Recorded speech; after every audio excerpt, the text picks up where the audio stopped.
Vemos. Desde cuando quieras. Bien. Bueno, bueno, es un poco darles la bienvenida, ¿sí? Hay colegas y quizás hay algunos que no son colegiados, ¿no? ¿Puede ser? ¿En la reunión? ¿O somos todos colegas? Bueno, Carla y yo claramente no somos, Bueno, somos está bien. sus asesores. Nosotras dos no. Bueno, es un poco para comentarles quizás a los que no conocen esto de la red de atención a la comunidad del colegio, la RAC, donde estamos con Mariela Amucio y María Loprete hace 1 año y medio. Y bueno, se nos había ocurrido organizar esta reunión a partir de justamente muchas consultas que llegan para abordajes con adolescentes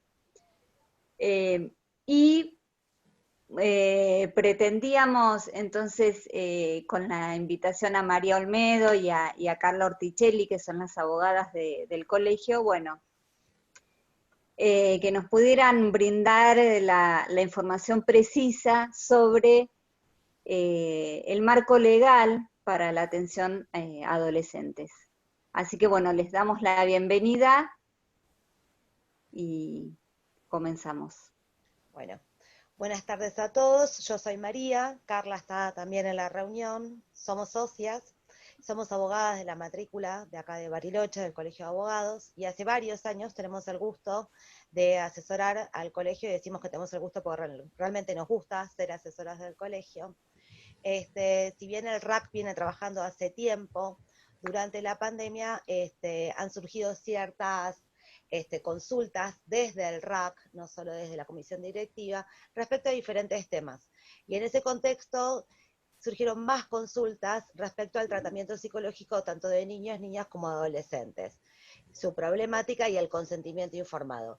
En razón de eso estuvimos trabajando en conjunto con ellos y con Carla, y de ahí es donde nace esta inquietud y que nos cuentan que van a hacer esta convocatoria y nos piden que asistamos a esta reunión con el objeto específico de hacer una explicación o síntesis respecto a la autonomía progresiva, el consentimiento informado y el interés superior del niño. Con Carla trabajamos en forma conjunta siempre y en específico en esto también, y les adelantamos que estamos haciendo una presentación que es breve, que no pretende ser acabada, tanto porque es un tema que en sí mismo es muy interesante y que hay muchísimo escrito y trabajado al respecto, también como porque es un tema que es abarcado y estudiado desde distintas áreas y de distintas ciencias. Por ejemplo, en nuestro caso, desde el derecho y desde la psicología. Como para que todos nos pongamos más o menos de acuerdo a cómo lo vamos a plantear nosotras, les contamos que el marco que vamos a tomar para hacer esta exposición o esta breve exposición va a estar encuadrado en tanto el articulado del Código Civil y Comercial de la Nación, como la Ley de Protección Integral de los Derechos de los Niños, Niñas y Adolescentes, que es la Ley 26061, así también la Convención sobre los Derechos del Niño, que es del año 1989, y la Ley 26529, que establece los derechos del paciente en su relación con los profesionales. Les aclaramos que no vamos a hacer un recorrido de todas esas leyes, va a ser un recorrido que tenga que ver con este planteo que específicamente nos hace la RAC y el requerimiento que nos hace. Vamos a empezar comentándoles que existe un nuevo paradigma, aunque data del año 1989, respecto a la infancia y la adolescencia. Y está propuesto en esta convención internacional. Y se asientan los principios de la autonomía progresiva, el interés superior del niño y el derecho a ser oído del niño. A partir de este paradigma, se reconoce a la persona menor de edad como sujeto de derecho. Y es muy importante que recalquemos este término, sujeto de derecho. Y vamos, a medida que vayamos conversando, vamos a ir viendo la diferencia que había en el régimen anterior. Es decir, que a los niños, a las niñas y a los adolescentes no solo se los reconoce como titulares de derechos, sino que se les reconoce la capacidad de ejercer los mismos. pero esta capacidad se les reconoce conforme a la evolución de sus facultades. Es decir, que a través de este principio que se establece en la Convención del reconocimiento de la autonomía progresiva, se le da lugar al niño a que pueda poner en práctica, que pueda ejercer esos derechos por sí mismo y no solo a través de sus representantes. Tanto la autonomía progresiva como el interés superior del niño, como el derecho a ser oídos, son herramientas fundamentales para el ejercicio de todos sus demás derechos. Los niños son personas en desarrollo, ¿no es cierto? Se están desarrollando y requieren en una primera instancia de su existencia del apoyo y de la asistencia de sus padres o de los responsables legales que tengan. Claramente ante un bebé o ante un niño muy chiquito, las necesidades de los niños son mucho más que las que va teniendo a medida que va creciendo, que se va desarrollando. Y lo que el artículo 5 de la Convención establece y garantiza es que los niños puedan ir ejerciendo en forma personal sus propios derechos a medida que se van desarrollando, que van creciendo. Por eso a esta autonomía se la llama progresiva, porque tiene en cuenta la evolución de sus facultades, ¿sí? A medida que el niño crece, va adquiriendo capacidades y las va pudiendo poner en práctica. Y también de esta forma se va desarrollando como persona. Es progresiva en cuanto que tanto a medida que va cumpliendo años, como que va adquiriendo experiencia, como que va siendo educado, es decir, que influyen todos los factores concomitantes, la determinación, el discernimiento, la capacidad de ejercer sus derechos va progresando, se va desarrollando, va evolucionando. Así, entonces influye en esta autonomía no solo la edad, sino también su individualidad psicológica, social y cultural. La Convención de los Derechos del Niño, como les dije antes, es de 1989, pero entra y es incorporado en nuestro ordenamiento jurídico con jerarquía constitucional en la reforma de 1994. En el año 2006 se dictó la Ley de Protección Integral de los Derechos del Niño, que es la 26061. Y esta ley incluye esta máxima autonomía progresiva. Pero tanto la Convención como la ley del 2006 no se vieron abarcadas por el Código, que era el Código de Vélez, que no tuvo ninguna modificación hasta el año 2015. Entonces, si bien existía esta convención con jerarquía constitucional y esta ley que no solo establecían y preveían y requerían que se tuviese en cuenta la autonomía progresiva, en nuestro Código Civil, que era el ordenamiento jurídico del país, se mantenía un sistema de capacidad-incapacidad, un sistema binario. Una persona era capaz si era mayor de edad y era incapaz si era menor de edad. Entonces, como que no eran concordantes el Código Civil que regía hasta el 2015 con la Ley de Protección Integral de los Derechos del Niño y la Convención de los Derechos del Niño. Era un régimen clásico, tenía esta dicotomía, y era rígido, era estricto, en cuanto a quiénes eran capaces y quiénes no. En el 2015 se hace una reforma del Código Civil total, se modifica absolutamente, inclusive el Código Civil hoy se llama Código Civil y Comercial de la Nación, y con lo que tiene que ver con lo que estamos trabajando hoy, específicamente, lo que hace es insertar e instituir en el código la idea de los niños y los adolescentes como sujetos de derecho, y particularmente el principio de la autonomía progresiva.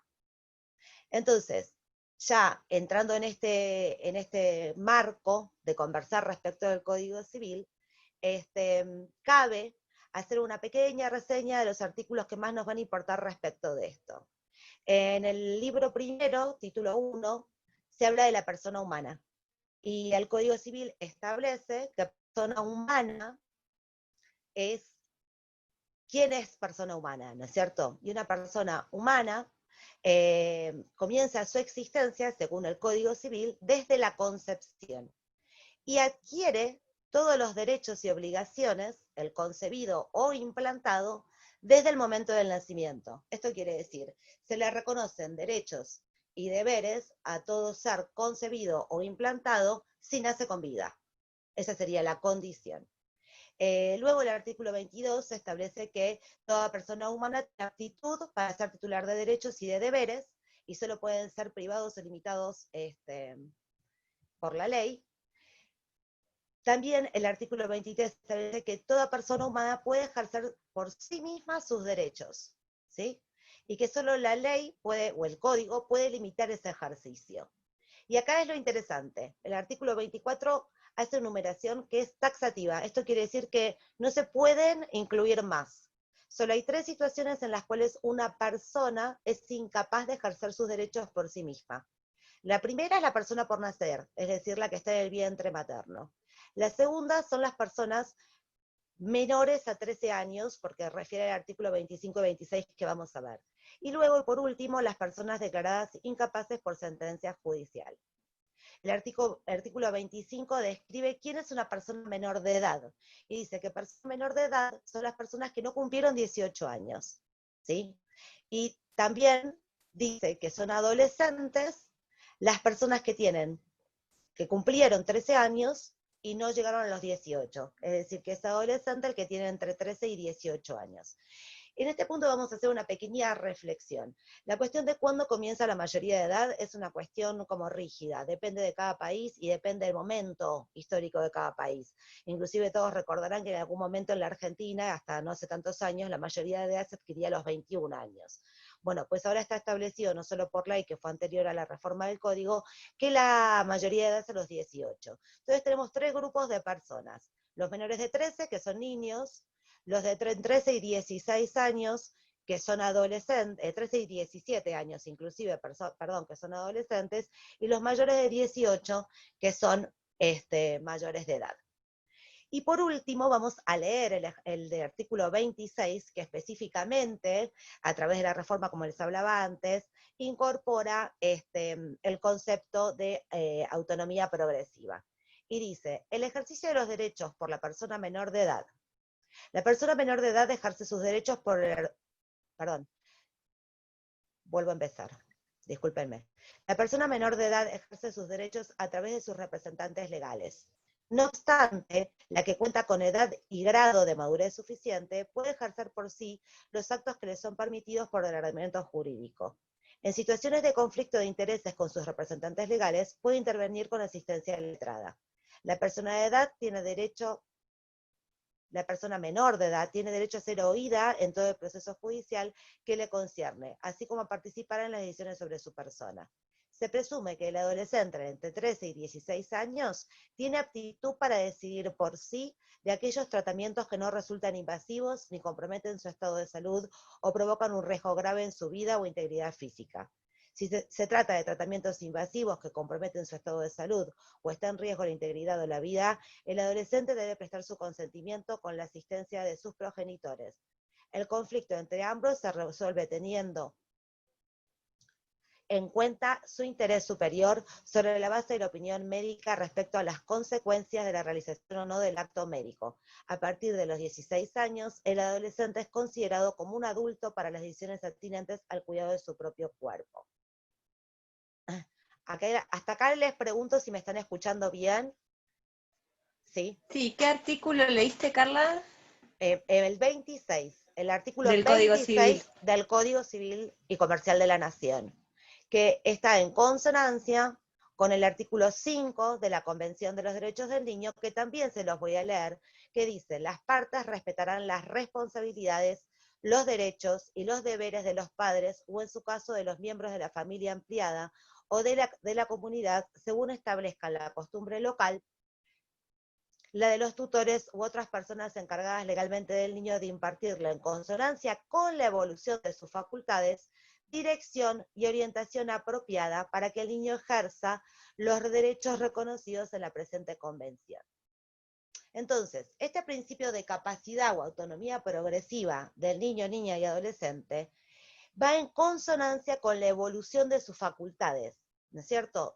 Supone el equilibrio entre el ejercicio de su autodeterminación en la toma de las decisiones y en el derecho también a recibir protección adecuada, ¿no? La noción de autonomía y de protección no se excluyen, sino que se implican, porque el niño se le quiere respetar, no se le quiere respetar, se obliga a los adultos a respetar el ejercicio de los niños de sus derechos, pero al mismo tiempo no se los abandona, entre comillas, este término lo uso yo, ¿no es cierto?, a que ellos solo tomen decisiones si no cuentan con la madurez suficiente o con el desarrollo suficiente para hacerlo. De esta manera el Código Civil, incapacidad que existía en el Código Civil y que es incompatible con este nuevo modelo. Y esta capacidad progresiva tiene múltiples aspectos. Entre ellos está la normativa vinculada al derecho del niño del cuidado de su propio cuerpo. Con respecto a este tema del cuidado del propio cuerpo y a los aspectos que tienen que ver relacionados a la capacidad del niño de decidir sobre tal, hay varias teorías, tanto de la psicología como desde nuestra materia, que es la jurídica, ¿sí? Y a nivel internacional nos encontramos, si bien hay varios modelos, hay 3 específicos que toman o no, que son más flexibles o no, y que se basan o no en la autonomía progresiva, ¿sí?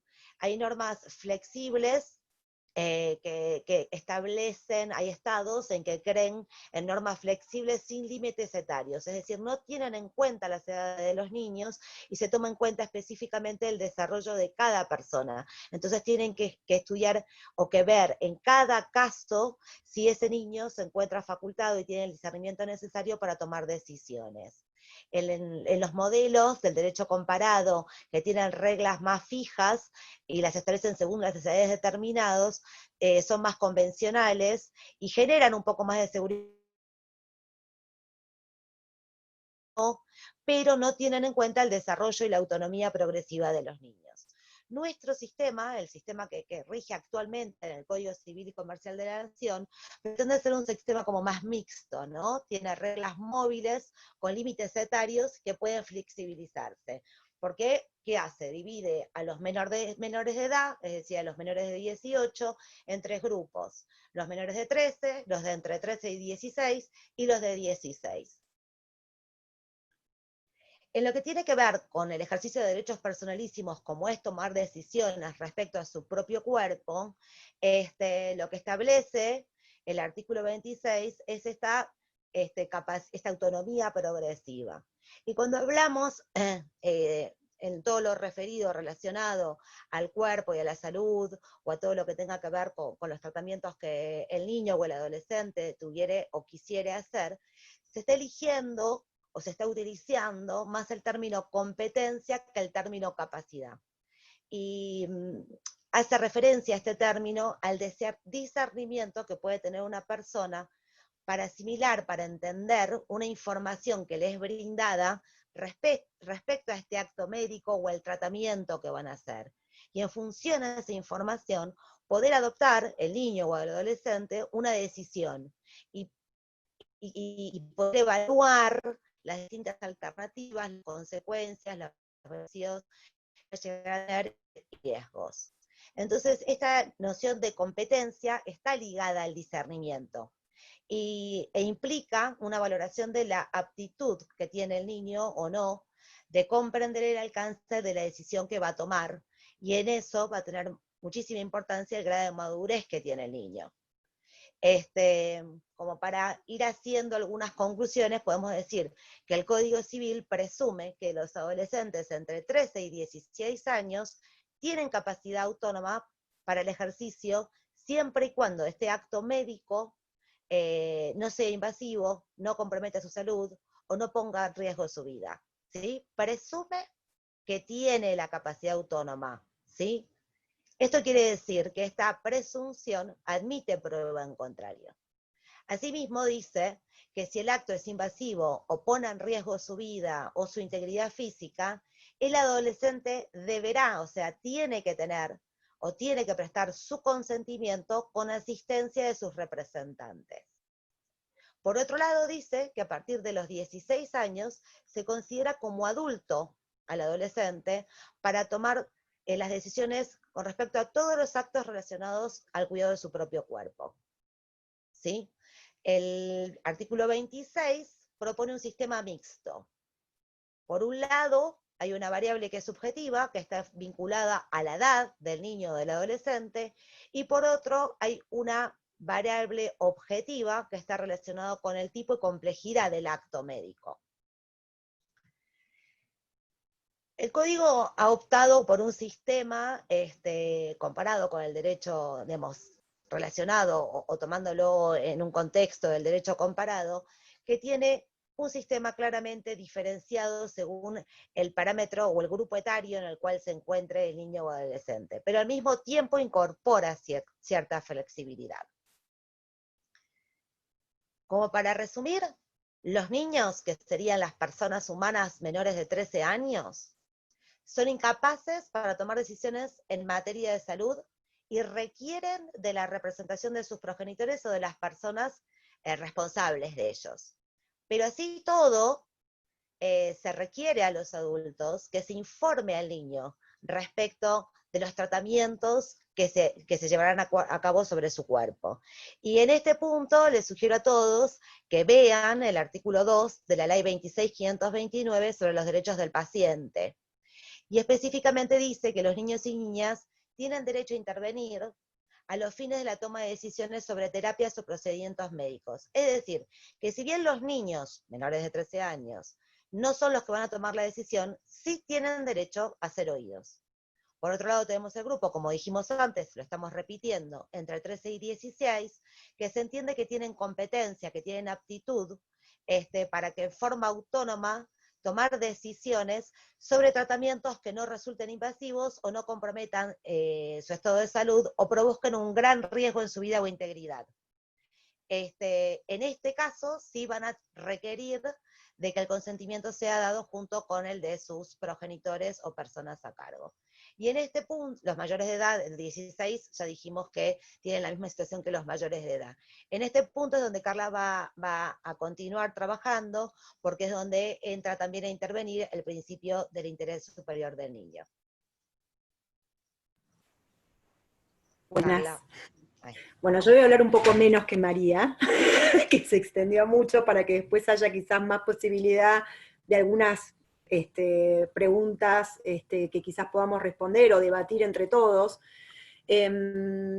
Ahora hablamos, está muy en boga esta cuestión de la autonomía progresiva y del interés superior, pero estos son todos conceptos que se han ido desarrollando a lo largo del tiempo, de los años.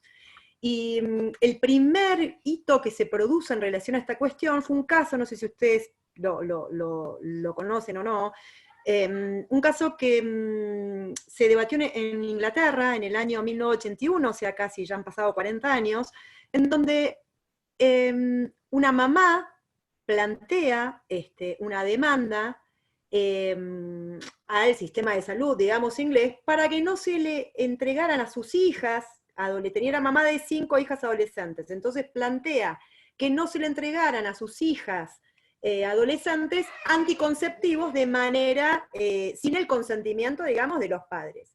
A raíz de eso se produce un debate, se termina fallando, digamos, se produce un debate, digamos, en lo que fue la sociedad, esto llega a la Cámara de los Lores, voy a leer un poquitito acá, una cuestión que resuelve la Cámara, y se decide, en ese caso, que se le podía, o sea, la Cámara de los Lores no hace lugar ese planteo, y entiende que el sistema de salud podía y debía entregar anticonceptivos a las niñas, digamos, y a las adolescentes, perdón, de mayores de 16 años, sin el consentimiento de los padres, entendiendo que eso, en definitiva, era en protección, digamos, de la salud, si queremos llamarlo de alguna forma, sexual de esas menores, que quizás por el hecho de, a ver, ¿por qué se plantea este debate? Porque las el problema se plantea porque los adolescentes empiezan a ir a los médicos a pedir pastillas anticonceptivas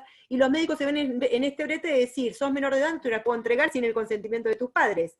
Entonces terminan resolviendo de que debían, a los fines de proteger la integridad física de estos menores y de evitar quizás embarazos indeseados, etcétera, etcétera, se entiende que a partir, digamos, de esta edad ya el adolescente se encontraba en una situación de poder, digamos, gestionar algunas cuestiones que tenían que ver con su salud. Y esto es lo que se llamó, este caso fue como un hito, y a partir de lo cual se empiezan a reconocer progresivamente estos derechos a los adolescentes, a resolver sobre determinadas cuestiones que tienen que ver no solamente con la parte que digamos, de su integridad física, de su salud, de su cuerpo, sino con toda una serie de derechos que no vienen ahora al caso, porque nosotros acá estábamos debatiendo la cuestión de salud, pero que en donde se empieza a tener a los adolescentes, no solamente como un objeto del derecho, sino como un sujeto de derecho. Y eso cambia diametralmente, digamos, el panorama, porque entender que una persona es sujeto de derechos es otorgarle, digamos, o reconocerles esos derechos y que los puedan ejercer activamente. Tal como les decía María, antiguamente, en la concepción de nuestro antiguo código civil, el niño era considerado un ser incapaz, el niño adolescente era considerado un ser incapaz, o sea, no tenía capacidad, salvo para muy poquitas cuestiones. Todo este cambio que se produce con nuestra legislación, con esta reforma, que ya se venía incorporando con el tema de las convenciones que a raíz de la reforma constitucional pasaron a ser parte de nuestra legislación, en el año 94, cuando se incorporaron todos los tratados de derechos humanos, y ya venimos incorporando las convenciones internacionales, se ve finalmente plasmada en esta reforma del Código Civil, y reconocerle a los menores esta autonomía, va a tener un impacto enorme para todo lo que es el sector de salud, porque le está otorgando un derecho o sea, le está reconociendo este derecho a decidir un montón de cuestiones sobre su vida, un montón de cuestiones que a la vez van a traer un montón de conflictos. Entre ellos los que venimos hablando con las chicas de la RAC, respecto de esta cuestión en donde entran a existir conflictos entre los menores y los intereses de los progenitores. Y no solamente eso, también puede ocurrir que exista un conflicto entre el interés superior del niño y la autonomía progresiva. Vamos a ver primero qué significa el interés del niño, el interés superior de los niños y adolescentes.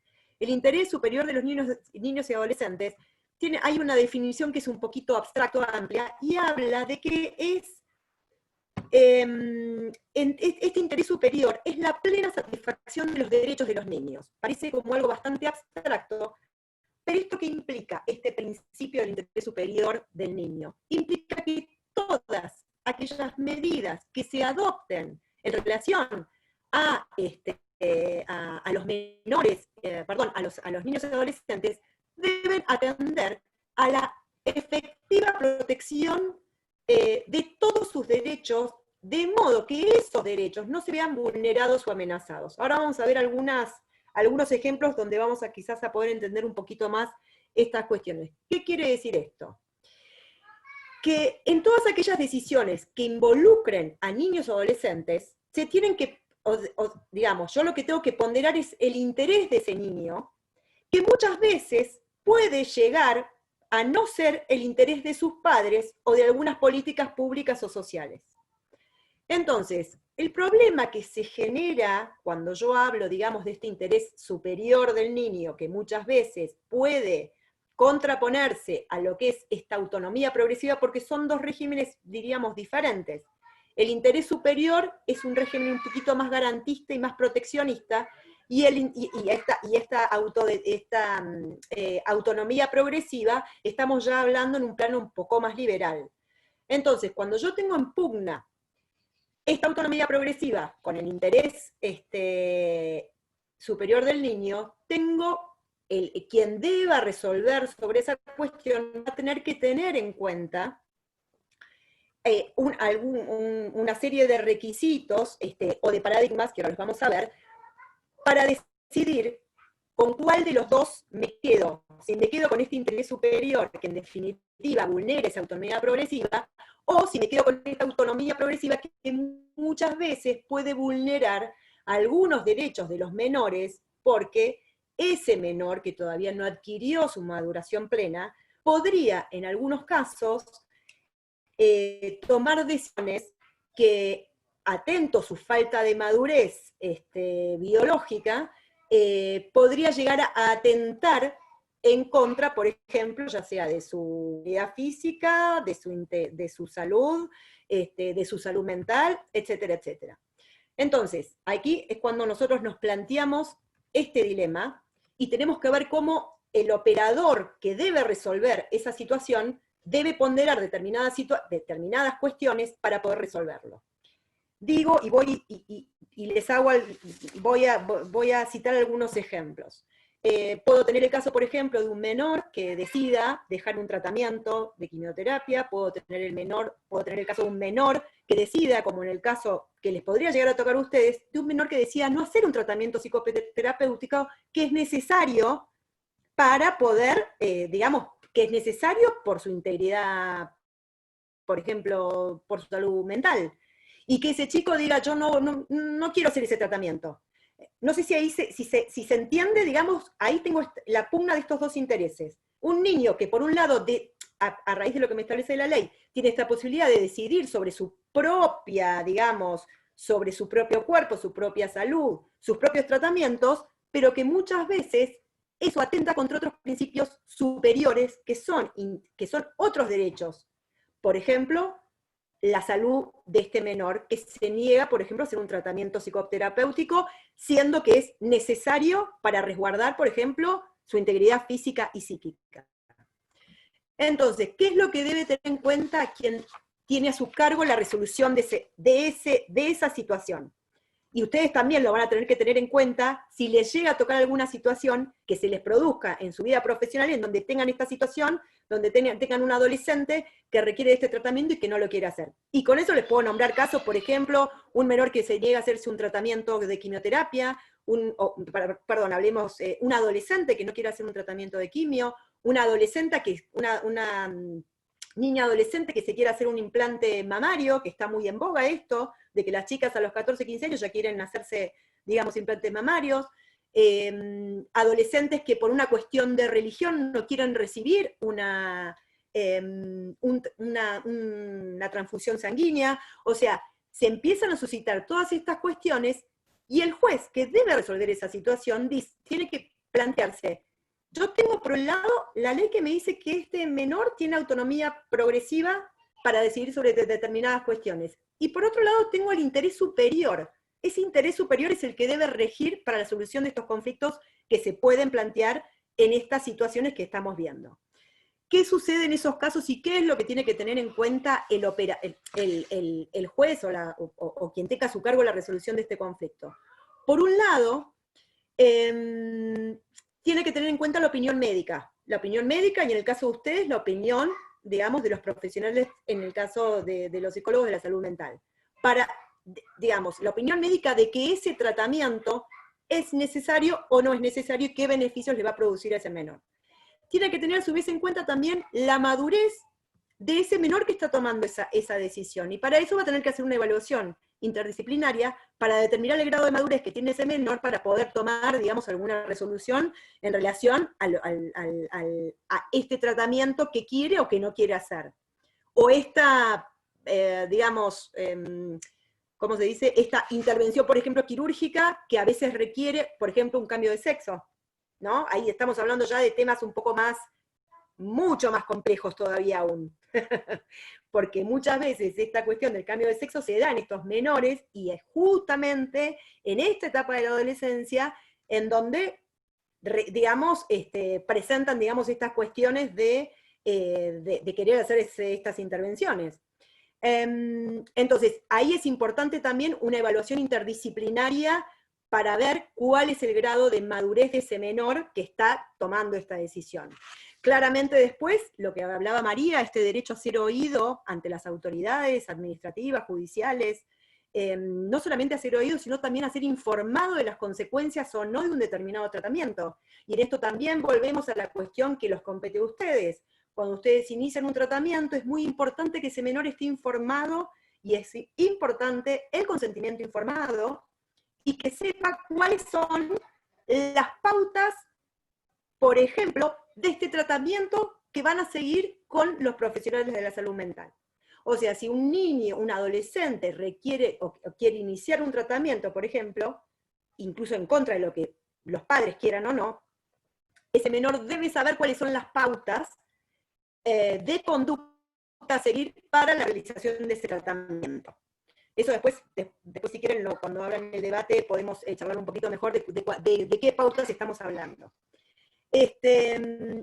Y por último, otra de las cuestiones que también son importantes ante esta toma de decisiones es cuando el juez se enfrenta a esta situación de decidir si priorizo esta autonomía del menor o priorizo su interés superior. En los casos en los cuales estamos hablando de rechazo de tratamientos que son necesarios para preservar su salud física o psíquica, siempre el estándar, digamos, para la evaluación de la autonomía de ese menor va a ser mucho más estricta, porque ahí sí estamos hablando ya de un compromiso de vida o en la integridad física o psíquica del menor. Entonces, un poco lo que digamos, yo quería como sintetizar en esto, es que cuando estamos hablando de estos dos paradigmas, ya sea el interés superior o esta autonomía progresiva, tenemos que tener en cuenta todos estos aspectos, porque, digamos, cada uno de estos dos aspectos que venimos, digamos, de los cuales les estoy... que estoy comentando, hacen referencia a diferentes esferas de ese menor. En el caso de la autonomía progresiva, estoy hablando de una doctrina más liberalista, y en el caso de del interés superior del menor, estamos ya en la esfera de una doctrina, digamos, tutelar para resguardar los derechos de ese menor.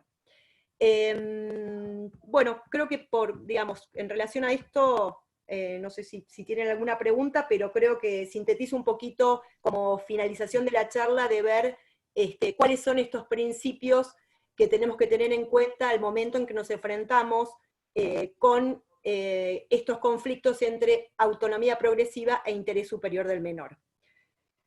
También quería agregar o comentar a todos los ejemplos que daba Carla. Lo que se puede dar mucho en el caso de ustedes es que, a la inversa, no que el niño no quiera, sino que, perdón, voy a autocorregirme, que el adolescente, nos cuesta mucho hablar de adolescentes, incluimos a todos en niños, pero que el adolescente, es decir, la persona humana de entre 13 y 16 años, quiere iniciar un tratamiento psicológico y los padres se opongan, por ejemplo. En este caso, por ahí no habría un conflicto entre la autonomía progresiva e el interés superior del niño, porque calculo que pocas personas creerían que un tratamiento psicológico podría ser dañino para un adolescente. Pero en el caso que los padres se opusieran a ese tratamiento y fuese un adolescente, estos dos principios no estarían tan en choque.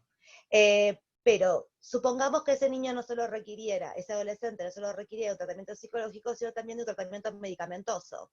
Si algún padre se opusiera a, por ejemplo, a la interconsulta con un psiquiatra y que se le diera determinada medicación, más allá de lo que cada uno piense de si eso está bien o está mal, ¿no? Si fuese ese el caso, el operador, como decía Carla, va a tener que tener en vistas no solo la voluntad del adolescente de hacer el tratamiento y ver su desarrollo, cuán capacitado está, qué maduras tiene para poder aceptarlo o no, la opinión del psicólogo y del psiquiatra respecto al tratamiento que requiere, y ahí va, frente al conflicto de la opinión de los padres, por ejemplo, a priorizarse no solo la autonomía, sino el interés de que el niño tenga un buen estado de salud, que tenga una buena contención, un tratamiento adecuado para sus circunstancias.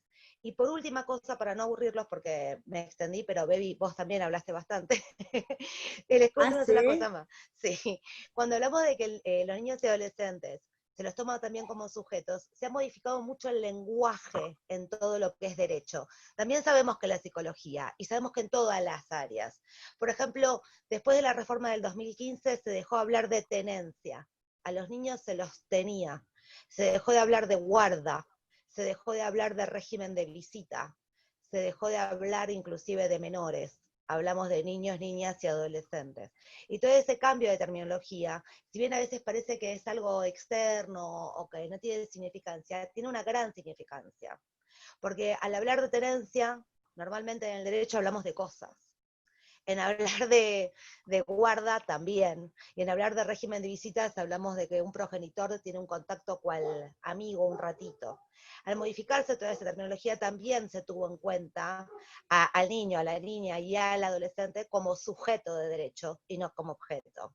Y por otro lado, si ven las leyes que tienen que ver con violencia de género, también van a ver que se habla de las niñas en específico y las situaciones de los menores de edad, que se los sigue llamando así, pero con su específico carácter de niña.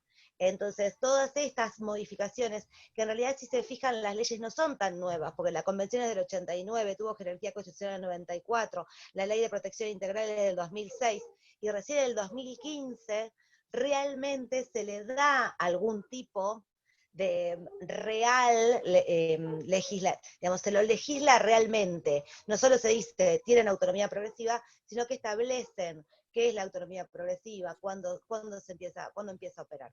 Con esto ya estamos, los dejamos, no sé quién de ustedes toma la palabra. Les agradecemos, por supuesto, que nos hayan escuchado tan pacientemente. Bueno, en principio al revés, agradecer que estén participando y que nos puedan dar todo este marco legal, como para poder comprender y también saber y conocer el alcance también de nuestras responsabilidades y como profesionales de la salud y poder también tomar ciertas decisiones al momento de decidir tomar en tratamiento a los adolescentes. Les contamos un poco por ahí cuál es la idea desde la RAC con todo esto que está diciendo María y que nos estaba contando Carla. Nos han llegado muchas demandas en este último tiempo de adolescentes entre 13 y 15 años a la RAC por consultas del teléfono, que querían empezar justamente, como decían recién, querían empezar tratamientos psicoterapéuticos, pero que sus papás no estaban de acuerdo. Entonces fue en esa instancia donde tomamos la decisión de justamente juntarnos con las abogadas como para asesorarnos y evaluar y decidir desde la RAC, con el encuadre que tenemos de acompañamiento en los tratamientos psicoterapéuticos de la RAC, qué decisión íbamos a tomar. Para no entrar en este conflicto que explicaba Carla entre el interés superior del niño y la autonomía progresiva, desde la RAC, nosotras la decisión que tomamos es que solamente vamos a aceptar en tratamiento a adolescentes a partir de los 16 años. ¿Por qué? Esto tiene una razón. Entendemos que, lo que ya explicaron la adolescente tiene la capacidad y la autonomía como un adulto para tomar las decisiones que tienen que ver con su salud. Esa es una de las razones. ¿Y por qué no vamos a tomar menores de 16 años? No vamos a tomar adolescentes menores de 16 años en el encuadre de los acompañamientos de tratamiento de la RAC, porque suponemos que si nos llegan ese tipo de demanda, vamos a estar delante de un adolescente o una adolescente con un grado de vulnerabilidad bastante grande, para lo cual quizás va a necesitar no solamente un espacio terapéutico, sino también quizás todo un espacio de acompañamiento institucional, para lo cual nosotros no contamos con estructura. ¿Qué quiere decir? Si un niño, un adolescente o un adolescente de 14, 13, 15 años consulta para hacer tratamiento y está en una situación de violencia familiar, está en una situación de abuso, si está en una situación de calle, si está en una situación de consumo grave, nuestro encuadre desde la RAC no nos alcanza. ¿Qué es lo que nosotras consideramos en esas situaciones? es que esa adolescente o ese adolescente va a necesitar un encuadre institucional totalmente distinto al que nosotros podemos ofrecer. Y ese encuadre institucional tiene que ver. Ahora no contamos con un equipo interdisciplinario dentro de la RAC, entonces consideramos que todos los que sean menores de 16 años se los va a derivar al hospital o a CENAF o a otros dispositivos institucionales que tengamos que puedan acompañar a ese adolescente o a ese adolescente. Que no se los tome, esto quiero aclarar para que quede bien claro, valga la redundancia, que no se los tome no quiere decir que se le dice, bueno, no, nosotros acá a partir de los 16 años, sino que se los va a acompañar con una derivación, realmente recibirlo y poder acompañarlo, porque también es nuestra responsabilidad como profesionales, si nos llega una inquietud así, poder hacer como una derivación asistida o acompañada para que ese adolescente o esa adolescente tenga la atención necesaria.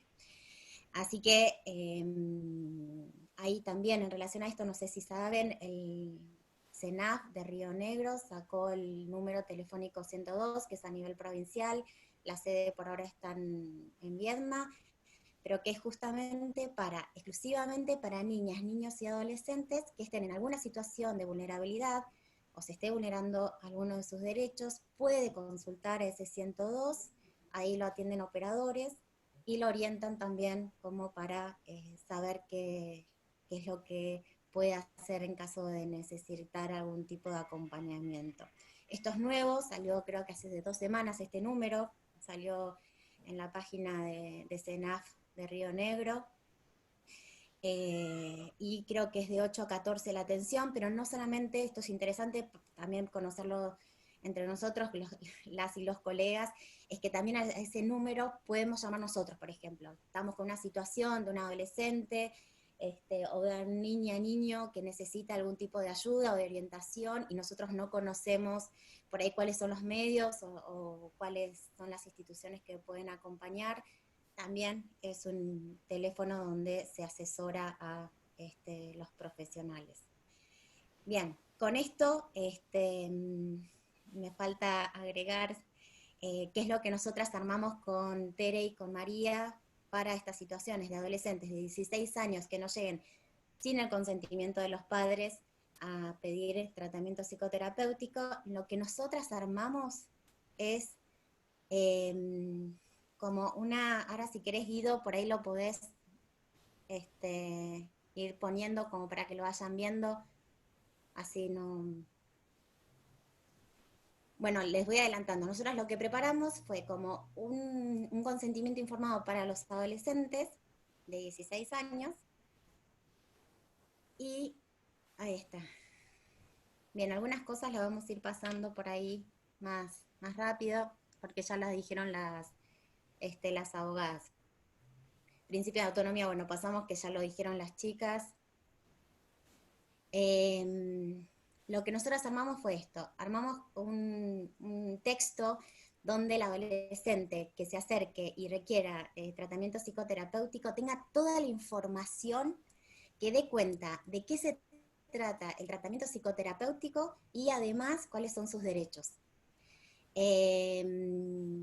Todo lo que va a ir, yo no voy a ir leyendo las filminas, voy a ir hablando, cualquier cosa me van preguntando. La idea que nos parecía como muy importante es que en general vamos a tratar siempre de que haya algún adulto referente, si no son los padres, de que puedan acompañar a ese adolescente si llega a ser necesario durante ese tratamiento psicoterapéutico que va a ser a través de la RAC. A veces, si no lo van a pagar los padres porque no están de acuerdo el tratamiento psicoterapéutico, a veces puede aparecer otra familiar que lo pague. Eso ya nosotros no es algo que nos competa específicamente. Pero sí que el adolescente sepa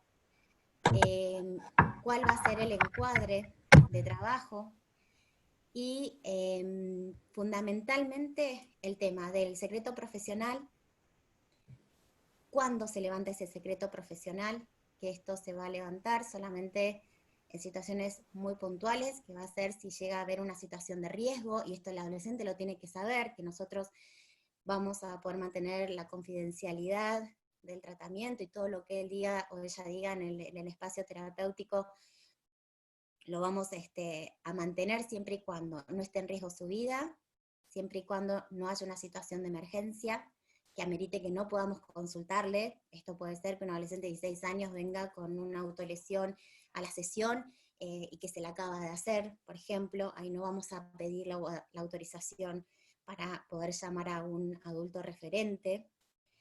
Y después también, obviamente, si hay alguna solicitud judicial que amerite que nosotros, por ejemplo, por medio de un informe, tengamos que informar a la justicia. Bueno, acá está lo que es la confidencialidad. El paciente tiene derecho a que toda persona que participe en lo que es la documentación clínica guarde la debida reserva, salvo expresa disposición en contrario de manada de autoridad judicial competente o autorización del propio paciente. La filmina siguiente es lo que les acabo de explicar, a ver, Guido, que es esto. En qué caso se levanta la confidencialidad, es cuando hay un peligro hacia el mismo o hacia otra persona, si hay una autoridad judicial competente que pide, esto puede ser a través de un informe, o en un caso de urgencia, ¿no? Que era también otro ejemplo que les daba, o si el paciente llega o la paciente llega en una situación que necesita por ahí ser hospitalizado de urgencia, no vamos a estar esperando a hablar con un adulto, sino que rajamos para para el hospital o para donde sea que sea necesario poder asistirlo. ¿Hasta ahora alguna pregunta? No sé si tienen alguna. Mariela, hay un tema que quizás estaría bueno reforzarlo también. Y si bien los adolescentes mayores de 16 años tienen esta autonomía plena para las cuestiones que tienen que ver con el cuidado de su cuerpo y con la toma de decisiones médicas, no podemos dejar de resaltar que siguen siendo menores de edad. Entonces, si ustedes tienen alguna situación en donde entienden que los padres tienen que tener, donde ustedes vean que hay riesgo para la integridad de ese menor, física o psíquica, y en donde ustedes requieren, no que requieran, sino donde entienden que tiene que haber la intervención de un adulto responsable, el hecho de que este menor sea autónomo para esta toma de decisiones no implica que no tomen algún tipo de recaudo, si ven alguna situación de gravedad, para que haya algún adulto responsable, ¿se entiende? Y eso quizás sería importante también que quede claro en lo que son estas pautas de este consentimiento informado.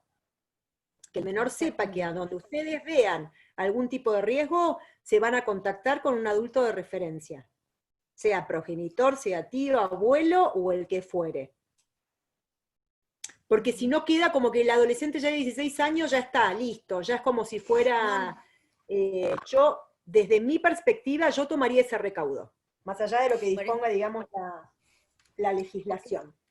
Por eso decía recién, Carla, que justamente que el adolescente sepa desde antemano, cuando se le comenta cuál es el encuadre de tratamiento, que va a ser primordial siempre el secreto profesional, pero el adolescente tiene que saber cuándo es el secreto profesional, justamente como decías vos, en qué momento quedamos relevados de ese secreto profesional, y justamente es esto que acabas de decir, ¿no? Si hay algún tipo de riesgo, si hay alguna situación de peligro, o si realmente hay una situación de emergencia.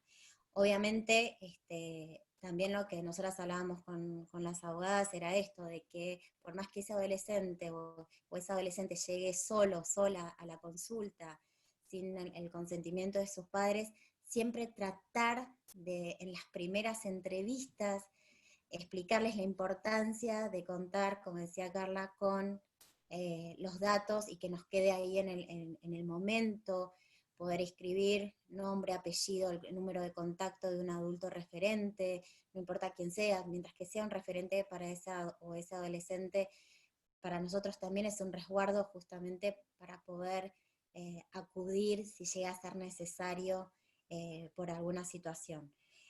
Eso está bueno que nos quede escrito a nosotros en ese consentimiento que le vamos a dar a ese adolescente, como así también poder explicarles, que esto también lo habíamos hablado con las abogadas, qué pasa si un adolescente o una adolescente que llega a consulta a través de la RAC, se le sugiere realizar determinada intervención o realizar por ahí alguna interconsulta con otro profesional de la salud, porque hay una situación de riesgo, vuelvo a repetir. ¿Qué pasa si ese adolescente no lo quiere hacer y no contamos con los padres, pero sí contamos con otros referentes adultos, ¿no? También esto de poder tener la tranquilidad, que hablábamos con Carla y María, de poder explicarle a ese adolescente que la pauta para poder continuar en el tratamiento psicoterapéutico a través de la RAC, en este caso específico, es que ese adolescente pueda ser acompañado para hacer quizás esa interconsulta. Y de no hacerlo, bueno, también estará en esa decisión del profesional si continúa o no continúa con el tratamiento. Estoy hablando de casos quizás muy excepcionales, no estoy hablando de lo que nos va a pasar en las generalidades.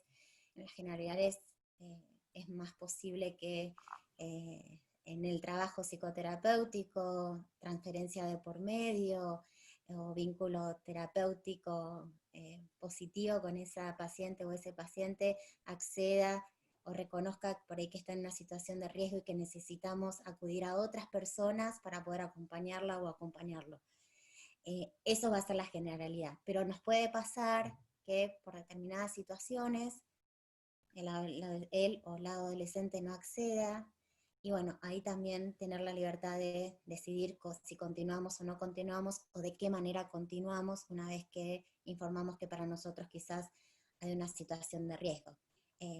Voy a poner casos extremos, pero podría llegar a ser un adolescente que tiene la decisión de no consultar al hospital y es necesario, y por ahí está encuadrado si quiere hacer un aborto dentro de la ILE, y es poder explicarle que en nuestra provincia existe la interrupción legal del embarazo, de que en el hospital se hace, pero si ese adolescente dice, bueno, no, yo lo voy a hacer con mi prima en mi casa, porque ya me dijo cómo hay que hacerlo. Bueno, hay también como terapeutas poder orientar, no solamente saber que en el hospital zonal que tenemos en la ciudad se realiza el ILE, que está contemplado, que hay un acompañamiento interdisciplinario desde el hospital.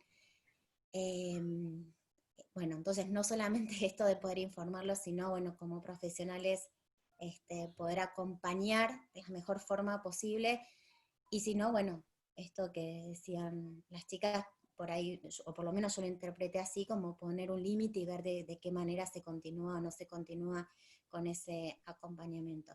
Puede ser eso, como puede ser cualquier otra situación de gravedad, puede ser un abuso sexual, digo, hay un montón de temas que pueden llegar a aparecer. No van a ser quizás los que nos llegan más corrientemente. Los abusos sexuales que nos llegan en general a la RAC ya están judicializados, o sea, ya hay una intervención desde justicia, ya hay una intervención desde SENAF, ya a veces hay intervención desde el ETAP, juzgado de familia o FABI, bueno, en general no llegan ya cuando hay todo un acompañamiento institucional. Intentas, como profesionales, de poder escuchar cuándo hay un riesgo, si hay acompañamiento o no hay acompañamiento familiar, si hay adultos de referente detrás de esa adolescente o ese adolescente, si hay red, si es un adolescente que está por fuera del sistema de salud, si está por fuera del sistema de educación, no es lo mismo un adolescente que esté estudiando a que no le esté, a un adolescente que esté en situación de calle porque se escapó de su casa. Ahí tampoco no es lo mismo un adolescente que cuente con un grupo de apoyo, aunque sea de otras familias que no sea la propia. Entonces, poder, entendiendo los perfiles que generalmente nos llegan a nosotros desde la RAC, que son poblaciones mucho más vulnerables que por ahí lo que nos puede llegar en el consultorio privado, mucho más vulnerables, poder tener como estas alertas encendidas de cuáles son las posibles situaciones de riesgo que nos pueden llegar a tocar y conocer las instituciones que tenemos en Bariloche para poder articular y o derivar y poder orientar de la mejor manera a ese o a esa adolescente. No sé si aclaré o confundí más lo que vos quisiste decir, Carla. No, está muy claro, pero tienen que tener esto también presente. Siguen siendo menores. A los 18 seguimos hablando de menores de edad, que no es, digamos, no pasó a ser adulto por el solo, no. Tiene esta capacidad de decidir respecto de esta cuestión puntual, pero sigue siendo un menor de edad. Que hay que tomar esa precaución, simplemente eso, ¿no? Que bueno, como bien lo decís vos, está todo contemplado en este consentimiento informado, que ustedes pueden facilitar al resto de los colegas, a todos aquellos que estén dentro o fuera de la RAC también, porque me imagino que hay muchísimos colegas del Colegio de Psicólogos que se dedican a adolescencia y que se les van a plantear cuestiones diferentes quizás a la de ustedes, incluso con chicos de entre 3 y 16 años, ¿no? O sea, que les quede también bien en claro cómo funciona la cuestión de esta autonomía progresiva en esa franja de edad, que funciona diferente a los 16, pero que tengan en claro estos conceptos de en qué casos tienen que estar atentos. Cuando tengo este conflicto, por ejemplo, recién pensaba, ¿no? Se me ocurría, podría ser el caso, otra cuestión que se les podría plantear, es de un adolescente al cual los padres quieren mandarlo a un determinado profesional y que ese adolescente no quiere. Para que ustedes estén también atentos como profesionales de decir, ahí sí tengo un conflicto entre el interés superior del niño o no, o sea, o tengo este conflicto entre el interés de los padres y el interés del menor. Quizás el menor dice, yo quiero ir a otro tipo de terapeuta, no quiero ir con este terapeuta. Entonces, ese adolescente, vuelvo, ya hablemos de adolescentes, en ese caso, ustedes como profesionales tienen que tener en cuenta que ese menor de entre 3 y 16 años tiene esta autonomía progresiva para poder decidir incluso hasta con qué terapeuta querer ir. Y hago una aclaración en relación a esto, no sé si quedó claro. Desde la RAC vamos a tomar adolescentes menores de 16, obviamente siempre y cuando estén con la autorización y estén con el consentimiento de los padres. Eso lo quería aclarar porque si no queda que solamente vamos a tomar a partir de 16 años. Yo había entendido como que iban a tomar a partir de 16. No, bueno, menos mal que ahí hice la aclaración, está bueno. En realidad, a partir de 16, siempre y cuando no haya consentimiento de los padres. Menores de 16 años, o sea, la franja comprendida de niñas y niños, o sea, hasta los 13 son niños, a partir de los 13 ya son adolescentes, los 13 hasta los 16 que vengan con un acompañamiento familiar, que vengan con una solicitud de los padres o alguno de los dos padres, obviamente que sí los recibimos y de hecho ya hay un montón de niñas y niños en tratamiento en la RAC, digamos, esto por ahí no lo aclaré, pero la diferencia está en sin consentimiento de los padres, a partir de los 16. Queda claro ahí. Bien. Ok. Igual vuelvo a repetir, a partir de los 16, por más que no haya consentimiento, como profesionales vamos a intentar de que esa adolescente o de que ese adolescente nos pueda indicar un referente o dos referentes o tres referentes adultos a quienes podamos recurrir en caso de ser necesario para su cuidado, ¿no? Sobre todo transmitirle que en realidad no es por una cuestión caprichosa, sino que es para su cuidado, su acompañamiento y para garantizar sus derechos, fundamentalmente. Con respecto a este tema, por ahí no se lo ha planteado nadie, yo me voy como haciendo preguntas. Sobre todo, primero que nada les quiero aclarar, yo lo hablé con las chicas de la RAC y con Carla, con los miembros de la comisión le hemos hablado. En el derecho, los abogados tenemos muy claro que sobre las distintas materias y temas hay muchas opiniones siempre, y ninguna es más o menos que la otra, es decir, puede interpretarse de distintas maneras. Las mismas situaciones se pueden interpretar de distintas maneras. La perdí a Carla. ¿Se fue? pareciera que se salió. Acá hay un temita, por ejemplo, que es importante al momento de iniciar un tratamiento psicológico, que es el siguiente. Por estos distintos grupos etarios que hace la ley, tendríamos claro que un adolescente de 16 podría iniciar el tratamiento per se, es decir, por su propia voluntad. Si tuviese entre 13 y 16, en principio, lo que dice el artículo 26, es que si un adolescente de esa edad quiere iniciar un tratamiento que no está poniendo en riesgo su vida, ni su salud, ni su integridad, podría también hacerlo sin un consentimiento expreso de los progenitores. Ahora tengan en claro otra cuestión. Los niños, hablamos de los menores de 13, a los efectos de hacer un tratamiento, sí requiere del consentimiento de los padres porque sigue siendo visto como menor de edad para la ley. Y en ese caso, les pido que todos tengan presente y lo divulguen, que como en principio en la ley argentina, a partir de la reforma del 2015, los cuidados personales están a cargo de ambos papás o ambos progenitores, llamémoslo como ustedes quieran, sería importante que los profesionales que tengan a cargo ese tratamiento de los niños, niñas, tengan claro que ahí no solo requieren el consentimiento de uno, sino de ambos. ¿Sí? Salvo que hubiese alguna situación judicializada, alguna situación de monoparentalidad, alguna situación de cuidados personales unipersonales, la pérdida de la responsabilidad parental de alguno de los progenitores, o sea, salvo excepciones, estas excepciones, ahí también hay una diferencia. El mayor de 16 podría optar por hacer el tratamiento, en principio por lo que dice la ley, per se. Entre los 13 y los 16, mientras que no riesgo su integridad física, su salud, etcétera, o no haya una colisión de intereses con los progenitores o los responsables, también. Ahora, los niños, estamos en una situación en que la ley los sigue manteniendo. A pesar del concepto de autonomía, de la autonomía progresiva, en esta situación.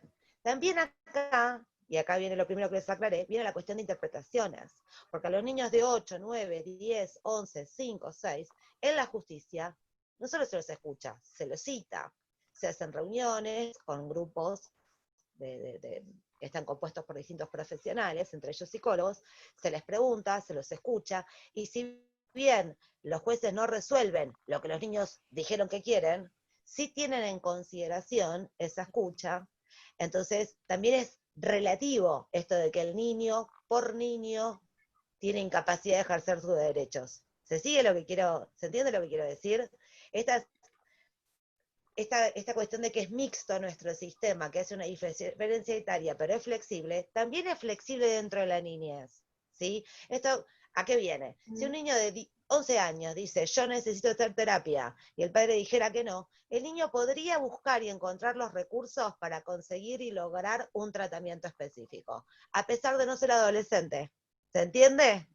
No es tan rígido, no es tan no o sí, en el derecho que hoy se pretende aplicar. Pero sí tengan en cuenta que cuando se habla de niños, en principio, en cualquier tratamiento, deberían tener, si hay dos progenitores, el consentimiento y la participación, o aunque sea el conocimiento de la existencia del tratamiento de ambos progenitores. Digo esto porque nosotros no dejamos de ser abogadas de ustedes, hablo de los psicólogos, ¿no es cierto? Entonces es importante que lo tengan en cuenta.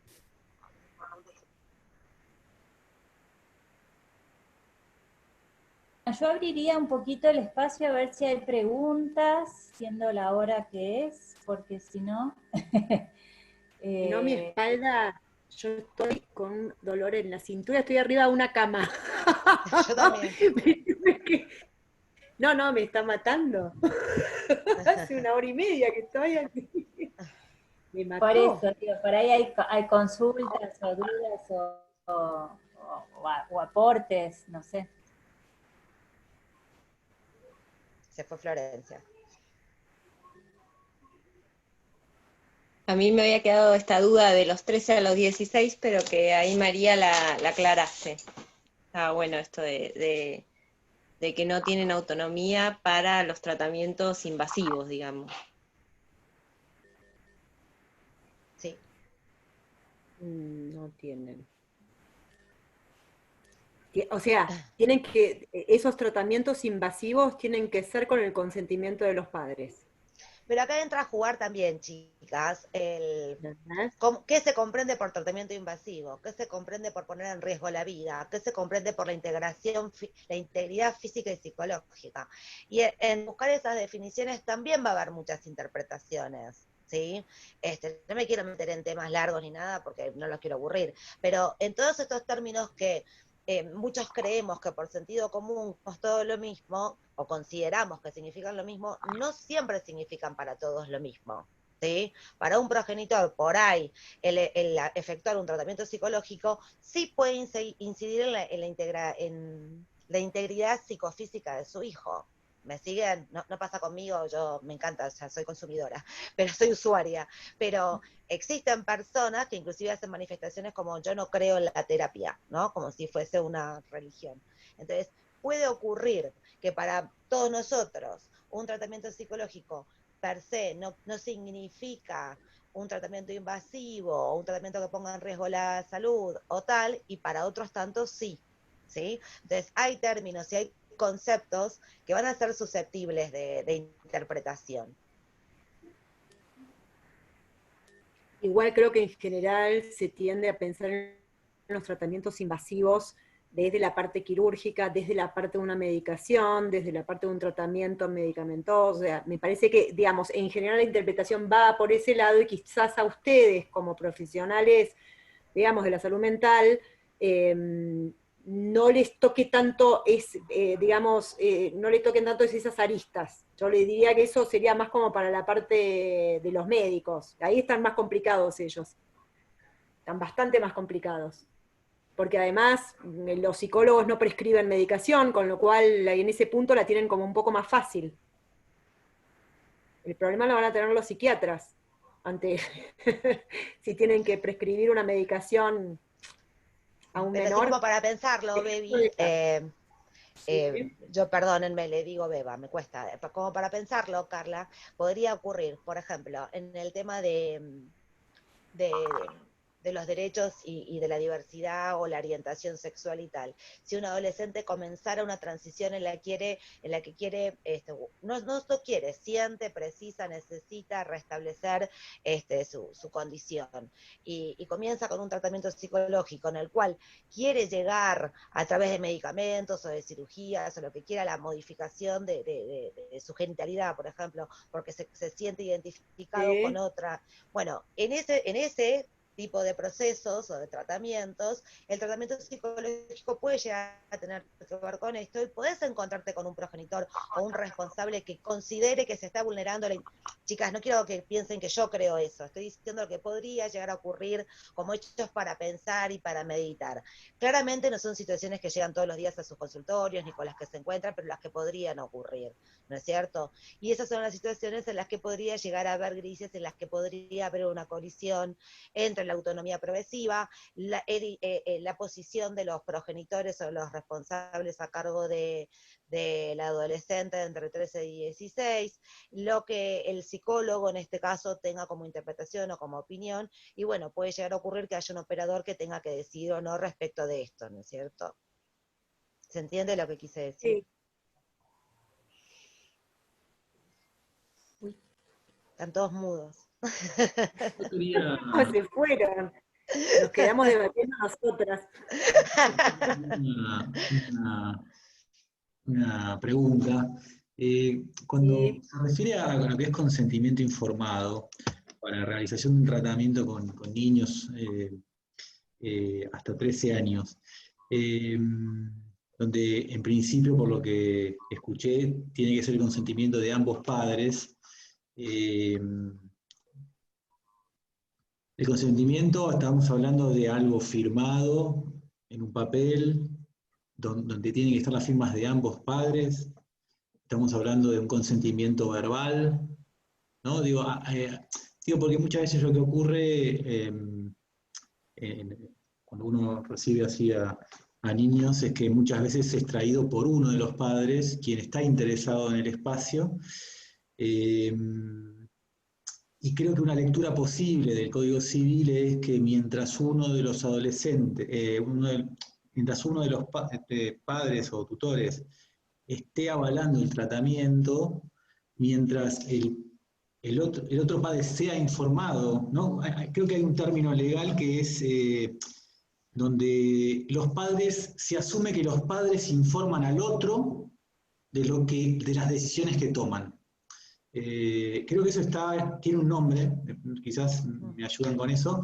Entonces el analista o el psicólogo, digamos, mientras tenga el consentimiento informado de uno de ellos, le da supone que ese padre que autorizó el tratamiento le va a avisar al otro padre, más allá que uno pueda convocarlos, ¿no? Digamos, más allá que podamos trabajar con ambos padres en la entrevista y demás, pero hay ahí como un gris que no sé bien. Yo, sí, lo que quise hacer referencia fue esto. Primero, que el consentimiento informado no siempre y no en todas las profesiones se escribe y se firma. Sería lo ideal, sí, pero no siempre ocurre. Si ustedes piensan, cada uno de ustedes, en todos los adultos con los que hacen tratamiento, no sé si con todos harán consentimientos informados y digamos, y se suscribirán, o sea, serán escritos y tal. No suele ocurrir. En el caso de que la RAC específicamente preparó este proyecto y todo, tiene que ver con que, si bien son mayores de 16, como explicaba Carla, no son mayores de edad. Entonces, por una cuestión de seguridad para ustedes, para la institución, el brindarle toda esa información, que esté por escrito, que inclusive tenga una copia al adolescente, le da la certeza al equipo del RAC y al colegio de que no hay dudas de que toda esa información se le dio. Lo que vos decís, Guido, sí, está previsto. Hay distintas situaciones que el código hace referencia. Progenitores que conviven, progenitores que no conviven, niños que tienen un solo progenitor, hay distintas circunstancias. Yo no sé si cuando ustedes empiezan una terapia con los niños hacen firmar a alguno de los papás un consentimiento informado, y tampoco me refiero específicamente a eso. Si lo hacen, bárbaros, son muy prolijos. Lo que sí hago referencia es que se cercioren que ambos progenitores, si hay dos progenitores, tengan conocimiento del inicio de ese tratamiento, ¿sí? Y en el caso de que alguno se oponga, le hagan saber o vean de qué manera pueden salir de esa situación. Es más que nada para las situaciones en que los progenitores no conviven, están separados, y más que nada para los casos en que tienen mala relación entre ellos, ¿no? Que a veces utilizan el espacio para probar o no probar circunstancias, y por ahí tal vez para la propia disyuntiva, y a veces con muy buena voluntad porque realmente creen que le hace falta y el otro padre no lo consiente porque no le gusta ese tipo de tratamientos o porque no lo comparte. Con informar es suficiente. Si después se ponen de acuerdo o no, ellos irán a la justicia y verán si el juez decide que el niño haga el tratamiento o no. El tema es que no sea ocultas. Más que nada es que no esté oculto al otro progenitor, si hay dos progenitores, ¿no? Que no se le oculta al otro progenitor que ese tratamiento se inició. Que el otro progenitor, ustedes sepan que tiene conocimiento de que eso está ocurriendo, que inclusive por ahí es llamado a participar porque hasta se lo requiere para ello, ¿no es cierto? Porque inclusive esto, y hablando realmente de lo que les interesa a ustedes en este caso, que es el niño, por ahí el niño se encuentra en una situación terrible, de tener un espacio que le sirve, que le está ayudando y todo, pero tiene la obligación de mantener el secreto ante el progenitor que no sabe porque el otro progenitor se lo impone. Y eso al niño también le afecta, ¿no es cierto? Entonces, no sé si te contesté la pregunta. No hace falta que sea por escrito, con que ustedes tengan la tranquilidad y hayan puesto en su historia clínica o en sus apuntes, lo que sea que lleven, que han informado, que han comunicado, que se han cerciorado que ambos progenitores tienen conocimiento, es suficiente. ¿Sí? Sí, no, yo le preguntaba porque muchas veces el concepto de consentimiento informado va más a la planilla firmada por los padres, y otra cosa es cerciorarse como profesionales de que ambos progenitores, digamos, saben del espacio terapéutico iniciado, digamos, ¿no? Sí. Yo tenía entendido eso, como vos me lo decís, María, de que, bueno, con que esté informado es de que ambos suficiente, padres digamos. saben, ¿no? Que hay un espacio abierto donde se está Sí. trabajando y demás. Gracias. No, de nada.